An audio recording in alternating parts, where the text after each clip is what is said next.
सुनाओ QP limited 270 रुपये 90 पैसे का प्राइस है। फट गया आज, फट गया, फट गया। ये हाल है आज की डेट में। और एक खबर आई, एक न्यूज़ आई। क्या उस न्यूज़ की वजह से अचानक से एक कंपनी जो कि एफएमसीजी के मालिक हैं, और वो मालिक यहाँ पर ना एक रिटेल के अंदर ना स्टेक बाई कर लेते हैं। Hi, this is Dev and watching today's diary. ये बड़ा अजीब बात है, क्या हुआ पता नहीं है, बट 2:45 पर आपका एक कैंडल बनती है और ये लो लगता है 235 रुपए का। एंड ये घूम जाता है वहां से, और लोगों की ना मतलब सांसें जो है, सांस छोड़िए, हड्डियां मुंह में आ गई अचानक से कि ये कूपिट के अंदर हो क्या गया। लेकिन देर सवेर वो 5-5 मिनट में ना सारी चीज़ें क्लियर हो गई एंड स्टॉक रिकवर होकर वो 270 पर क्लोज दिया। बट अभी क्या होने वाला है, ये खबर जो है ना वो बड़ा पता नहीं किस तरफ इंडिकेट कर रही है। ये बिल्कुल डिफरेंट है।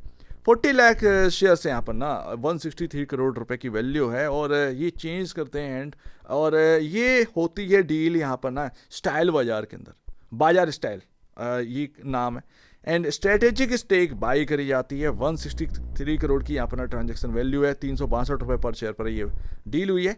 आदित्य हलवासिया जो कि प्रमोटर हैं कूपिड लिमिट के, वो यहाँ पर ना बाई करें। और लगातार ये हलवासिया जी जो है ना कूपिड लिमिटेड के आप जो शेयर्स हैं जो चेंज हो रहे हैं उनमें आप देखिएगा कि क्या कर क्या रहे हैं, तो आपको समझ में आएगा। अभी अगर आप देखेंगे क्या ये न्यूज़, ये इतनी बड़ी न्यूज़ थी क्या कि कूपिड लिमिटेड के स्टॉक में गिरावट ला दे? नहीं, इस न्यूज़ से ना कोई लेना देना नहीं है। जो लेना देना है वो मैं ऑलरेडी आपको इंडिकेट कर दिया था कि ये 300 रुपये जो है साइकोलॉजिकल लेवल है, और आपका आरएसआई जो है ना वो 84.77 पर ट्रेड कर रहा था। ये वैल्यू हमको देखने को मिल रही है। हाईली ओवर बाउट जोन में हम ऑलरेडी थे। 300 रुपये साइकोलॉजिकल था, वहां से एक कैंडल बनती है एंड वहां से बप हो गया ये स्टॉक। तो जो भी था ये सिर्फ और सिर्फ चलते चलते चलते रहने की वजह से। बट जो क्लोजिंग हुई है 267 के अराउंड क्लोजिंग हुई है। ये क्लोजिंग कैसी हुई है ये अपने को समझना है। याद है वो बात, वो इंपॉर्टेंट रेंज जिसको हम क्रॉस करके, जहां पर कैंडल फेल हुई थी, हैंगिंग मैन कैंडल थी, मैं आपके सामने जब बात करता हूं तो वो जो कैंडल फेल हुई थी वहां पर एक रेंज थी, राइट। हम उस रेंज के बिल्कुल ऊपर ही क्लोज हुए हैं। जैसे कि आप एक बड़ी कैंडल बनी आज, उससे पहले एक और रेड कलर की कैंडल आपको बड़ी देखने को मिल रही होगी। मैं और ज़्यादा डिटेल में जाता हूँ। यहाँ पर ये कैंडल की बात कर रहा हूँ, ये हैंगिंग मैन, इसी के ऊपर हम बात कर रहे थे ना। ये 240 का लो लगाया था। आप देखो ये स्टॉक आज के दिन लो लगाता है बट उसके आसपास ही जाता है, और ये तो इंपॉर्टेंट जगह थी 235।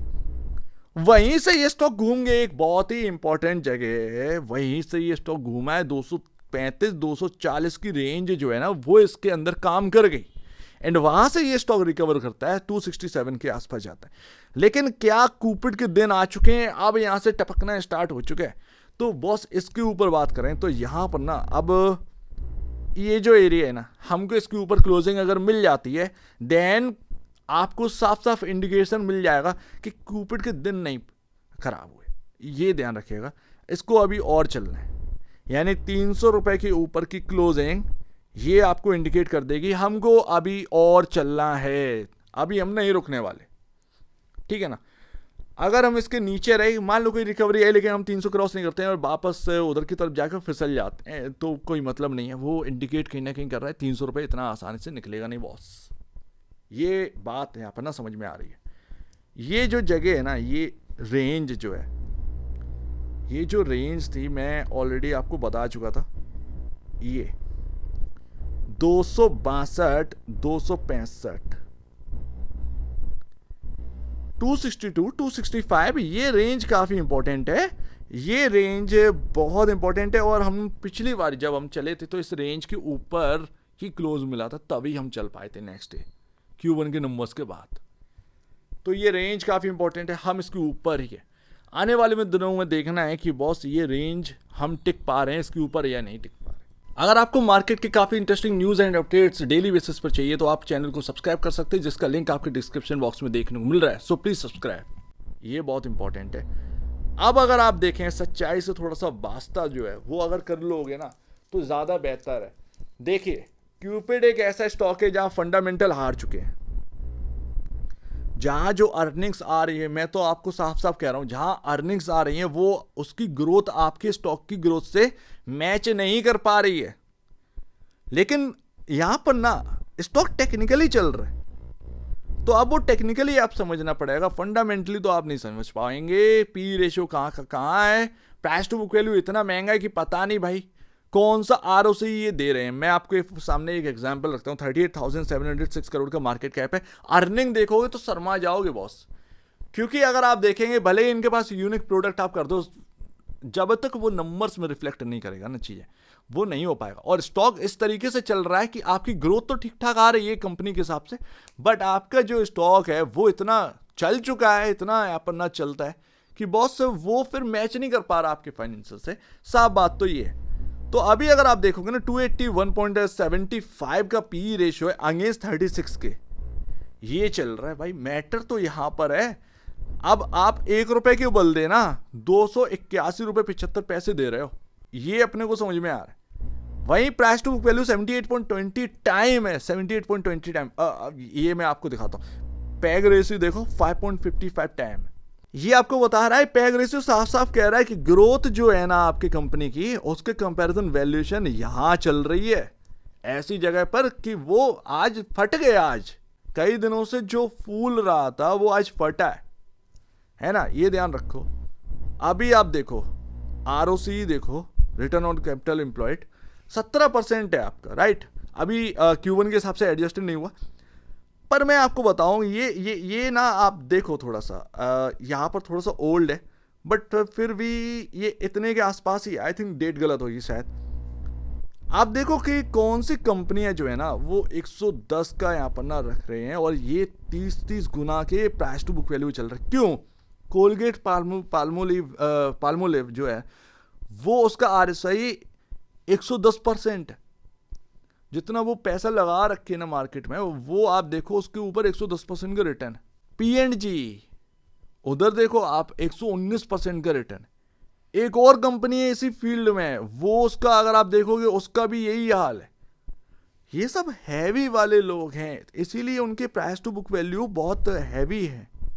बाकी सब चल रहे हैं 9 टाइम 10 टाइम 12 टाइम 15 टाइम के आसपास, बट जिनके आप देखिएगा कुछ ना कुछ खास है उनके अंदर, तभी वो 30-40 गुना प्राइस टू बुक वैल्यू पर ट्रेड कर रहे हैं।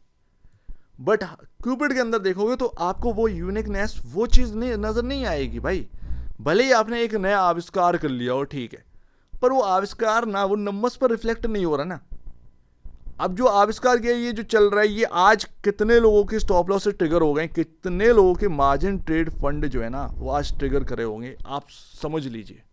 अब वह आया होगा कि मार्जिन जब चुकाने की बारी आई होगी ना, अब समझ में आया होगा कि क्या होता है। तो वही मैं आपसे कह रहा हूँ ना कि अब तो शायद जो है कुछ ब्रोकरेज कंपनियों ने वो इंटरडे में लिमिट भी कम कर दी है, मार्जिन भी शायद हटा दिया है कि हम मार्जिन ट्रेड फंड पर काम नहीं करेंगे। तो समझ रहे हो ना, ये चीज़ हुई है। बट फिर भी स्टॉक में जो कुछ भी हुआ हो, लेकिन क्लोजिंग जो है वो इधर 262 के ऊपर ही दी है। बहुत इंपॉर्टेंट है ये बात समझना। आप कुछ भी बोल लो कि पी रेशियो बहुत महंगा है या प्राइस टू बुक वैल्यू जो है वो बहुत महंगा है, बट ये सारी चीज़ें इंडिकेट करती होंगी महंगेपन के लिए, लेकिन स्टॉक का चार्ट जो है वो बिल्कुल अपोजिट चल रहा है और वो ये कह रहा है हम 262 के ऊपर ही क्लोज हुए हैं बॉस। तो ध्यान रखिए 262-265 की रेंज, जब तक इसके नीचे ही क्लोजिंग नहीं मिलेगी ना तब तक नेगेटिविटी नहीं आएगी एकदम से। फिलहाल जो है आपका जो एक जो मूविंग एवरेज है 50 डे में, वो आपका आ चुका है 215 रुपए पर, एंड धीरे धीरे वो मूविंग एवरेज आपकी प्राइस की तरफ आ रहा है। तो ये स्ट्रांगनेस ही लेकर आता है। जिस दिन ये मूविंग एवरेज के नीचे क्लोज हुआ ना, वहां पर नेगेटिविटी स्टार्ट हो जाती है। बट क्यूपिड से ज़्यादा फास्ट आई थिंक शायद कुछ है नहीं है। क्यूपिड के दिन तभी बदलेंगे अब जब ये 300 रुपये की ऊपर की क्लोजिंग देगा, 300 रुपये की ऊपर की क्लोजिंग जब देगा क्यूपिड, तभी दिन फिरेंगे। अदरवाइज ये इतना आसान नहीं है। अब पता नहीं जिस दिन ये रियलाइज़ हो जाएगा मार्केट को कि ये वैल्यूएशंस बहुत बहुत ऊपर है, जो अर्निंग ग्रोथ है उसके कंपैरिजन बिल्कुल वैल्यूएशन जो है उलट पुलट चल रहे हैं, शायद उस दिन पता नहीं फिर क्या आई हो। बट मैं फिर भी कहूंगा कि फंडामेंटल कुछ और कह रहे हैं और टेक्निकल कुछ और कह रहा है, और मैं आपसे कहूंगा कि ये टेक्निकल से चलने वाला स्टॉक है, फंडामेंटल देखोगे तो फिर यहां पर ना आपको समझ में नहीं आए। सिंपल सी बात, बहुत महंगा स्टॉक है, अंधा महंगा स्टॉक है, उस तरीके की ग्रोथ है नहीं फाइनेंशियल्स में। आई डोंट नो कि आगे होना क्या है, मुझे खुद नहीं पता, और किसी से भी पूछोगे तो मोस्टली लोग बात नहीं करते हैं इस स्टॉक के ऊपर। आप देखो कोई भी एनालिस्ट आता है वो ज़्यादा बात नहीं करता। क्यों नहीं करता? क्योंकि पता नहीं इस स्टॉक के अंदर कब क्या हो जाए और वो गलत हो जाए। तो वही मैं आपसे कह रहा हूँ ना, बड़े मूव सब आएंगे क्यूपिड के अंदर, बड़े मूव सब आएंगे, बट क्यूपिड के अंदर ना आप ये समझ लो कि आपको टेक्निकली वॉच करना ज़्यादा ज़रूरी है कंपेयर टू फंडामेंटल तो समझ में आ ही गया कि भाई बहुत महंगा चल रहा है, अब उसमें क्या रोज रोज क्या क्या समझोगे, टेक्निकली समझना काफी इंपॉर्टेंट। सो उम्मीद है काफी कुछ आपको समझ में आया होगा। अभी भी चांस है इसके वापस से बदलने के, बट फिर भी आप नोट करिएगा इस बात को कि ये 262 265 की जो रेंज है वो टिकी रहे। अगर वो नहीं टिकती है तो फिर कोई मतलब नहीं है, और नीचे में जहाँ से घूमा ये काफ़ी इंपॉर्टेंट लेवल से घूम गया। हो सकता है गिरावट पूरी हो गई हो टेक्निकल बेसिस पर, लेकिन आगे क्या होगा अभी कुछ पता नहीं है। वो 300 रुपए का लेवल जो है ना वो क्रॉस होना, उसके ऊपर क्लोजिंग होना ना काफ़ी इंपॉर्टेंट है। अगर एक नई तेजी की शुरुआत होनी होगी वो 300 के ऊपर की क्लोजिंग जरूर देगा क्यूपिड, जब तक नहीं देगा तब तक वो आप समझ लो वो टॉप बन चुका है। सो उम्मीद है काफ़ी कुछ आपको समझ में आएगा। एक बार वैसे पहले आप बेचेंस पहले अपने ब्रोकर एडवाइस से जरूर सलाह लीजिएगा, खुद की स्टडी करेगा, उससे बेहतर कुछ भी नहीं, खुद की स्टडी मस्ट है। तो आप दीजिए मुझे वीडियो देखेंगे वो धन्यवाद दोस्तों।